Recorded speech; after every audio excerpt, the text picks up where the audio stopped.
Bonjour, mesdames, mesdemoiselles, messieurs, Nabilaï Kamara, depuis Bruxelles, chers compatriotes guinéens, j'espère que vous êtes là donc pour ce direct que je viens donc de programmer.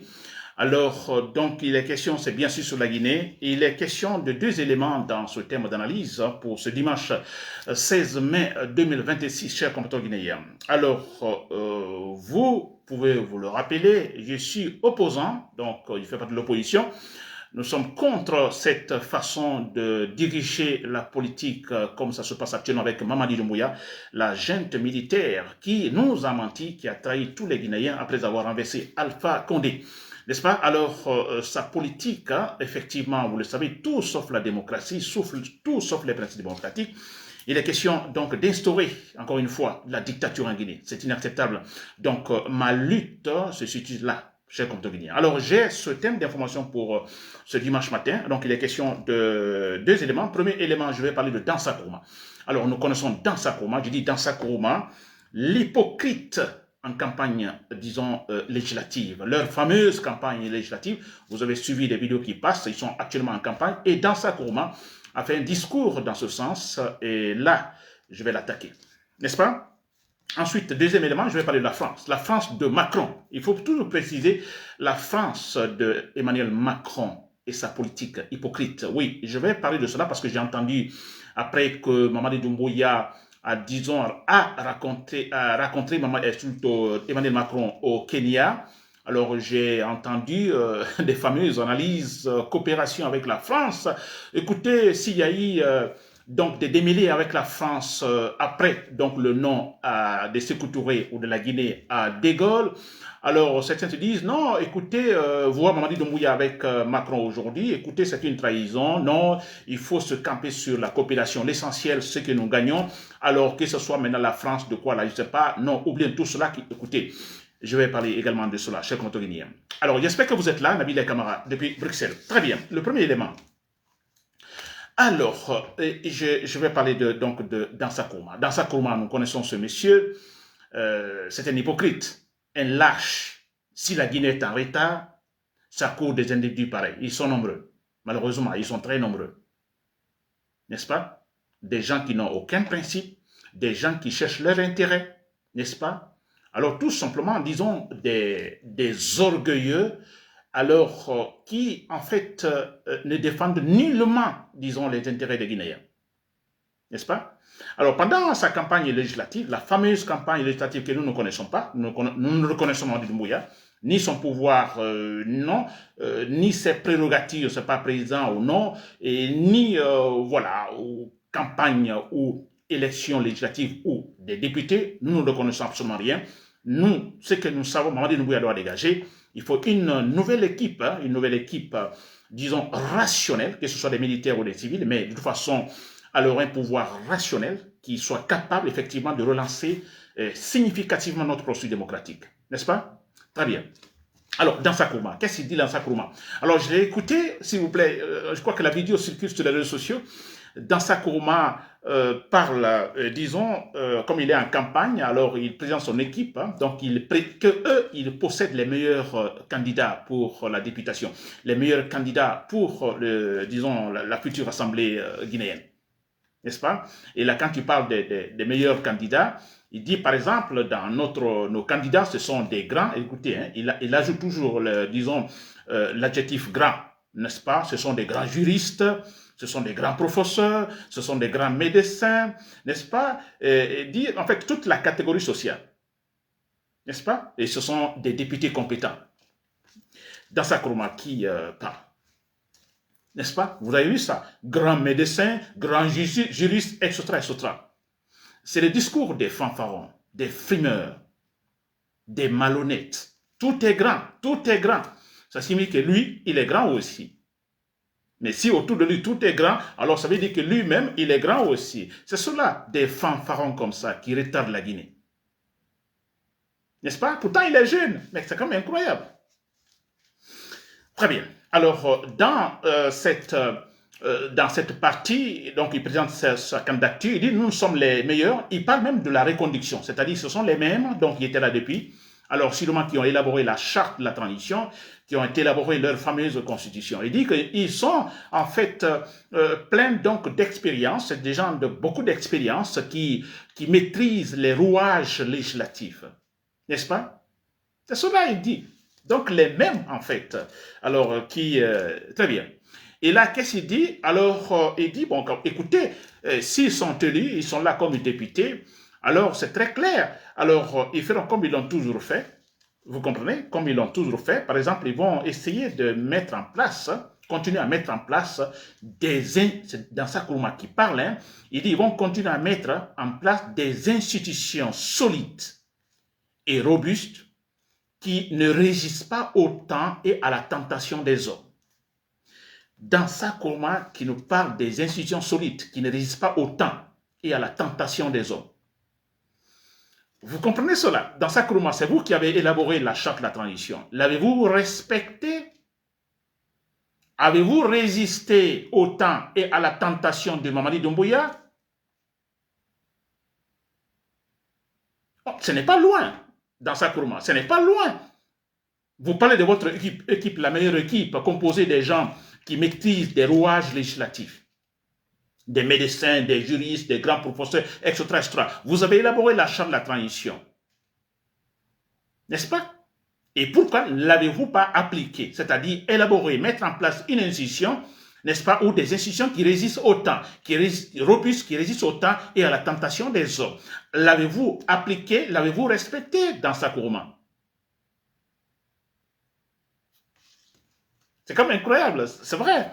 Maintenant, il est là à fanforner. Maintenant, écoutez, votez pour nous. C'est la meilleure équipe. Nous sommes derrière Mamadi Doumbouya. Ils le disent. Hein, voilà, le parti en fait UMP, je crois. Alors, c'est la mouvance, non? C'est pour supporter Mamadi Doumbouya.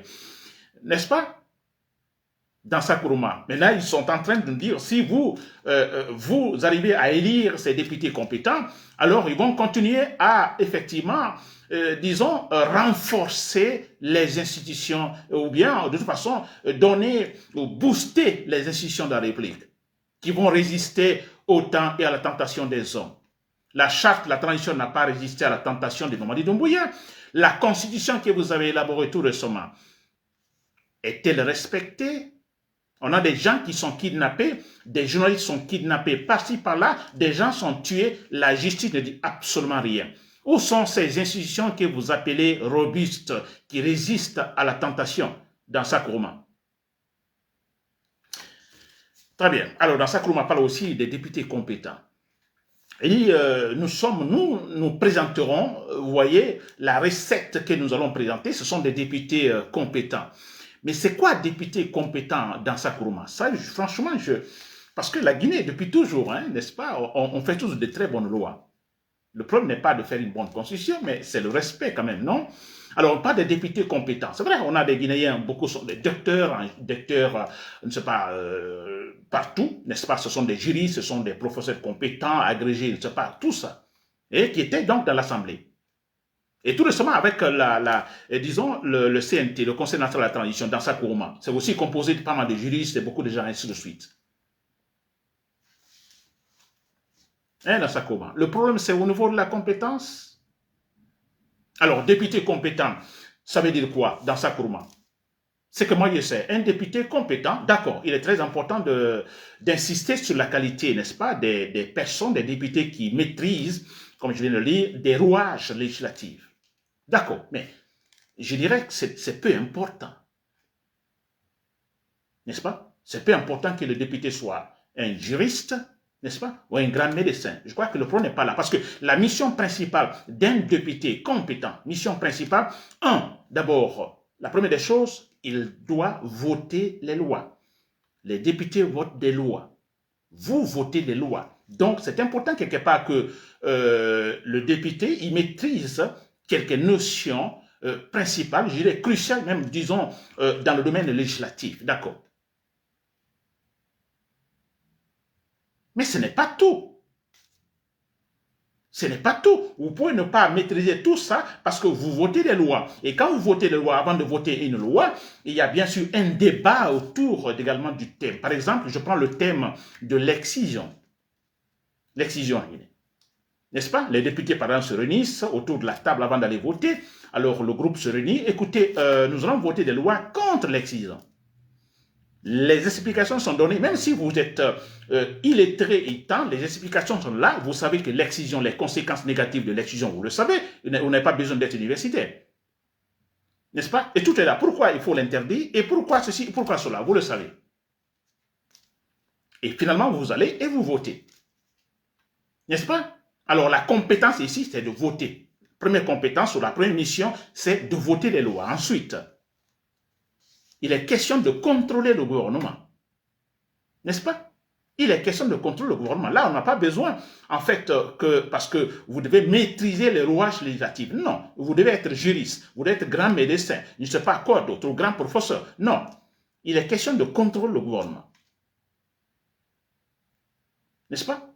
Vous pouvez être un agriculteur là-bas, qui est député, et qui se dit, mais ce que le gouvernement fait, il y a les arrestations arbitraires, n'est-ce pas? Il le sait, cet agriculteur député.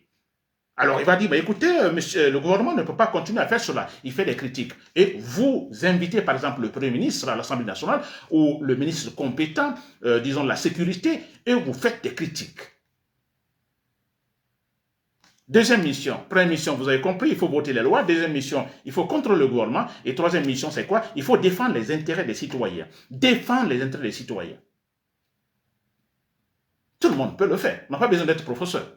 D'être député, ok. Voilà Dansa Nkrumah. C'est ça qu'on appelle député compétent. Êtes-vous compétent dans Dansa Nkrumah, parlant de ces trois missions que je viens de citer, êtes-vous compétent dans Dansa Nkrumah? Vous votez des lois, d'accord, mais quels sont les critères pour vous? Vous votez des lois avec beaucoup de calculs, s'il vous plaît. Parce que tout, c'est en fonction de votre chef, de votre Dieu, de votre dictateur, Mamadi Doumbouya. Et ça, vous élaborez des lois sur mesure qui avantage votre Dieu. Votez-vous des lois selon les critères avantageant les Guinéens, les citoyens guinéens? Jamais vous le faites. Alors, parlant d'autres missions, il est question donc de contrôle du gouvernement. Êtes-vous compétent dans Dansa Nkrumah? Dans le contrôle du gouvernement, vous ne le faites pas. Parce que d'ailleurs, vous faites la mouvance. D'ailleurs, même pas la mouvance, vous êtes Mamadi Doumbouya. N'est-ce pas? Allez-vous contrôler Mamadi Doumbouya? L'avez-vous fait, le Conseil national de transition? L'avez-vous fait? Non. Maintenant, vous allez le faire. Mamadi Doumbouya, maintenant, qui se dit élu, alors vous allez maintenant contrôler son gouvernement. Vous ne l'avez pas fait quand il n'était pas élu. Maintenant, il est élu. Il vous a donné beaucoup de milliards, par-ci, par-là, des avantages. Maintenant, vous allez le contrôler. Avec votre groupe, vous dites les meilleurs candidats que vous avez. Allez-vous le contrôler finalement? De l'hypocrisie dans Dansa Nkrumah. Ça dit c'est simple parce que vous vous dites en Guinée, il y a plus de 70% d'analphabètes. Donc voilà, c'est facile. Donc il n'y a personne qui va sortir de l'eau pour nous critiquer. D'ailleurs, personne ne sortira de l'eau pour vous critiquer parce que vous êtes des militaires, vous possédez les Kalachnikov. On a vu comment les gens sont arrêtés, kidnappés parce qu'ils ont tenté de critiquer le pouvoir. Donc là-bas, concernant le contrôle du gouvernement, vous ne le ferez pas. N'est-ce pas? Vous dites qu'ils sont trop analphabètes, ils ne le feront pas. Des personnes sortira de l'eau pour nous critiquer. N'est-ce pas? Parce qu'ils sont analphabètes. Ils n'ont pas cette analyse, cette réflexion rationnelle d'aller loin jusqu'à nous critiquer. Donc, incapacité de réflexion, ça c'est un. Deux, il y a la peur parce que vous allez les mater quand ils vont vous critiquer. Allez-vous contrôler ce gouvernement avec vos députés compétents dans Dansa Nkrumah? Allez-vous réellement contrôler? Ensuite, la troisième mission, il est question de défendre les intérêts des citoyens. Défendez-vous les intérêts des citoyens ou l'intérêt de votre chef, de votre Dieu? Mais c'est cela dans Dansa Nkrumah. Donc, ce que vous dites là, les meilleurs députés, une fois dans l'Assemblée, c'est quoi? Vous n'allez pas vous voter des lois qui conviennent, qui avantagent Mamadi Doumbouya. Ça, c'est un. Deux, vous n'allez pas contrôler Mamadi Doumbouya. Pourquoi le contrôler? Parce que vous représentez Mamadi Doumbouya. Vous n'allez jamais le contrôler, son gouvernement. Trois, allez-vous défendre les intérêts des citoyens? Vous ne le ferez pas. Pourquoi? Parce que Mamadi Doumbouya, écoutez, les intérêts des citoyens, les intérêts de Mamadi Doumbouya, pas les intérêts des Guinéens. Ça, c'est clair. On se connaît dans Dansa Nkrumah. Vous êtes un hypocrite, un lâche, un menteur. On vous a vu au temps de Alpha Condé. Comment vous avez changé? Comment Doumbouya est venu? Et voilà votre posture. Et vous disiez au départ, vous ne serez jamais candidat à quoi que ce soit, comme votre Dieu l'a dit. Et maintenant, vous êtes en train de faire la campagne pour être député. Mais qui peut vous croire? Et vous parlez des institutions. Écoutez, il parle des institutions solides, robustes, qui résistent autant et à, disons, comment on appelle ça, à la tentation des hommes. Ce lâche est capable de nous dire ça aujourd'hui. Mais il fallait se lever le doigt et dire à Mamadi Doumbouya, non, vous avez juré, il y a la charte qui dit, non, écoutez, on ne fait pas cela, n'est-ce pas? Vous ne l'avez pas fait. Et vous êtes là, c'est comme si il disait la vérité, comme s'il était honnête. C'est quand même incroyable. Dans sa courma, c'est que moi je vais vous dire, heureusement que vous n'allez pas durer, Mamadi Doumbouya ne durera pas là, n'est-ce pas? Vous serez tous sanctionnés. Vous avez vu ce que vous faites actuellement après la chute de Alpha Condé, cette chasse aux sorcières. On fera pire quand Mamadi Doumbouya va tomber. Je crois que vous allez tous sortir de la Guinée. La Guinée ne peut pas se développer avec des malhonnêtes, des lâches, des hypocrites comme ça, comme vous, dans sa courma. Très bien, j'en ai fini pour ce point. Le deuxième élément. Très bien, cher commentateur guinéen. Le deuxième élément, je vais parler de la France. Donc, tout récemment, Mamadi Doumbouya qui était au Kenya, j'ai dit Mamadi Doumbouya, il est allé au Kenya, ce n'est pas pour ajouter quelque chose à cette conférence ou pour comprendre quelque chose, non. Il est allé, c'est pour rencontrer comment on appelle ça, rencontrer Emmanuel Macron, le président français. C'était le but. Il a l'incapacité, d'abord, il ne peut pas inviter Macron en Guinée. Macron ne l'invitera pas non plus. Et même s'il est invité, alors nous qui sommes ici en Europe, nous agirions effectivement en sabotant totalement l'arrivée de Mamadi Doumbouya en France ou en Europe, n'importe quel pays en Europe. C'est un dictateur, c'est un tueur qui, en Guinée, kidnappe actuellement beaucoup de gens, des innocents qui sont en prison, des enfants, des femmes. N'est-ce pas? Alors, il a rencontré Macron et après j'ai entendu certaines analyses du côté de la Guinée. Oh, mais c'est bien, la coopération France, disons, Guinée, c'est bien. Écoutez, laissons les préjugés, laissons le passé, c'est le présent qui compte, c'est la coopération, c'est que nous gagnons, ce qui intéresse la Guinée, c'est ce qui est important. N'est-ce pas? Alors, parce que c'était, on dit, mais écoutez, on a dit non à la France. Vous avez vu comment les Français ont quitté la Guinée? Ils ont tous saboté. On dit même, cela a poussé Sékou Touré à durcir son ton, sa politique en devenant grand dictateur. N'est-ce pas? Alors, certains disent, mais quand même, c'est incroyable que Mamadi Doumbouya, aujourd'hui, essaye de se rapprocher des Français, la Guinée à la France. N'est-ce pas? Alors, on dit, comme une sorte de trahison. Mais d'autres disent, non, écoutez, laissons tout cela.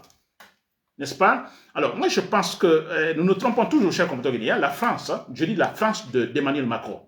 Heureusement que Macron, l'année prochaine, il ne sera plus président. Son mandat est terminé, il dégagera. Et je suis sûr à 100% que le prochain pouvoir français, alors, ne jouera pas ce qu'on appelle de l'hypocrisie. Ça, c'est clair et net.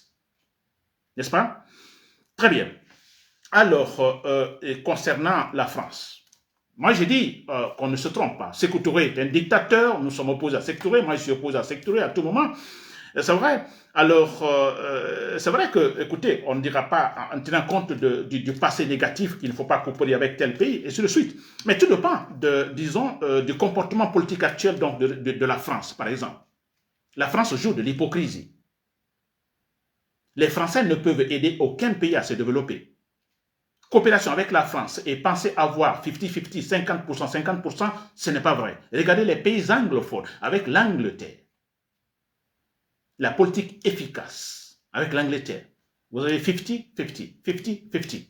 Pas de l'hypocrisie. Et voilà pourquoi les pays anglophones sont beaucoup en avance dans le processus démocratique, même dans le développement. La France, non, ce sont des hypocrites. Ils n'ont aucun respect pour les Africains. Vous avez vu Macron quand il est allé au Kenya, vous avez vu comment, c'est comme s'il était dans une classe, il est avec ses élèves. Aucun respect face aux autres, ses homologues présidents. Et remarquez le même Macron en Europe, quand il y a une conférence, disons, concernant les Occidentaux ainsi, voyez comment il est. N'est-ce pas? Presque effacé. Alors là-bas, voilà, ils se croient, parce qu'ils n'ont aucun respect pour les Africains. Aucun. Coopérer avec la France, vous ne gagnez absolument rien. Et ce qui est d'ailleurs choquant, qui retient mon attention, c'est leur hypocrisie. Vous avez vu au Niger, il y avait un pouvoir démocratiquement élu au Niger. Je dis bien démocratiquement élu. On a un militaire qui est venu au pouvoir, qui a organisé tout. Il s'est présenté, il a perdu, il s'est retiré au Niger. Un pouvoir est venu. Le pouvoir de, je crois, Mohamed, voilà, qui est venu. Issoufou Mohamed, qui vient au pouvoir. Il fait ses 2 mandats, il organise des élections libres et transparentes, il se retire. N'est-ce pas? Son parti a tout gagné, effectivement. Qu'est-ce qui s'était passé? Les militaires sont venus renverser ce pouvoir démocratiquement élu. Le président en question, je crois que c'est Bazoum, il est encore en prison, il est encore détenu par les militaires. Et la France, qui était en ce moment-là, grande coopération avec le Niger, alors a manifesté son mécontentement. Non, ce monsieur, le président, a été élu démocratiquement. Respectez les principes démocratiques. Respectez votre constitution. Ça n'a pas marché, les militaires ont dit niet. Et puis voilà, la France se retire. D'abord, où la France a été cherchée. Mais la France est restée sur sa position. Écoutez, respectez votre constitution. Respectez, disons, le mandat du président élu. Donc, la France est pour le processus démocratique, est pour la transparence dans la démocratie, dans la gestion des choses. Vous avez cette France. Mali, le même comportement de la France. Et c'est pourquoi d'ailleurs, ils ont été cherchés. Parce que les militaires disent, bon écoutez, démocratie, nous, on n'a pas confiance. Et la France dit, non, il faut la démocratie. N'est-ce pas? Alors, mais vous voyez ce comportement. Et la France qui rapproche la Guinée. La Guinée qui viole tout, qui rejette le processus démocratique. Macron ne dira pas qu'il n'a pas entendu, comment on appelle, Mamadi Doumbouya, son discours à New York. La démocratie, ce n'est pas pour nous. N'est-ce pas? Macron ferme les yeux et bouche les oreilles. Les assassinats en Guinée, les arrestations, le jeune politicien Ali Ouba, que Macron connaît précisément d'ailleurs, alors il sait, il est informé que cet homme-là est en prison illégalement. Que la Guinée n'est pas sur la voie démocratique. La Guinée est sur la voie de la dictature. Macron le sait. Et là, non, il dit rien, il se rapproche des Guinéens, voilà. Au Niger, il parle de la démocratie. Au Mali, il parle de la démocratie. Au Burkina Faso, il parle de la démocratie. En Guinée, il n'y a pas la démocratie. Il se tait. Macron se tait ou la France se tait. Ce n'est pas de l'hypocrisie, c'est de l'hypocrisie. Pensez-vous qu'un pays pareil peut vous aider dans le sens, disons, du bénéfice 50-50? Jamais. Ils se moquent de nous, ils se moquent de nous. Ils se disent, mais écoutez, les Africains, ce sont des sauvages. On a vu l'ancien président Sarkozy, la même chose antérieurement, quand il vient en Afrique, comment il se moque de nous. Pensez-vous qu'un dirigeant anglais ferait la même chose? Jamais. Quand il vient, il nous respecte comme des êtres humains. Il nous respecte, s'il vous plaît. Les Français ne nous respectent pas. Jamais. Et j'entends aussi certaines argumentations. Écoutez d'ailleurs plutôt Mamadi Doumbouya a la double nationalité, alors son épouse est française. On dit, ah d'ailleurs, c'est un plus pour nous, c'est important pour nous, on gagnera plus. Mais c'est quand même enfantin ce que vous dites. Vous êtes vraiment des analphabètes pour avancer de telles argumentations. Très bien, pour terminer ce point, alors ce que je dis, Macron, bientôt, 2027, je crois qu'il y a des élections en France, d'ailleurs lui, il ne se représentera pas parce que c'est fini. Alors, il est clair qu'il ira avec sa politique hypocrite. Mais c'est sûr, c'est mon espoir, j'espère que le pouvoir qui viendra, alors, effectivement, ne suivra pas cet élan hypocrite de la politique française. Ça, c'est clair. Chers commentateurs guinéens. Alors, j'espère que vous m'avez compris. C'était Nabil Kamara depuis Bruxelles. Merci pour l'écoute. Voilà, bonne journée et bon week-end.